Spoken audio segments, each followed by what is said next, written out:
अस्सलाम वालेकुम नाजरीन, मैं आपका मेज़बान चली सबर शराज।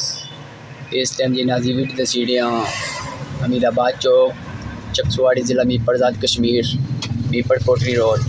नाजी माशाल्लाह से तकी सकने हो जी कटफीट सड़क बनती सी सबका वज़ीर आज़म चौधरी अब्दुल मजीद साहब की काविश बनती है। नाजरीन अज वीडियो बनाने का मकसद ये है सही जी नाली नज़र आई रही है, ये बेसिकल नाली नहीं, ये नेटवर्क नहीं केबल तारा इंतजामिया बई सौ तकरीबन एक माह पहले।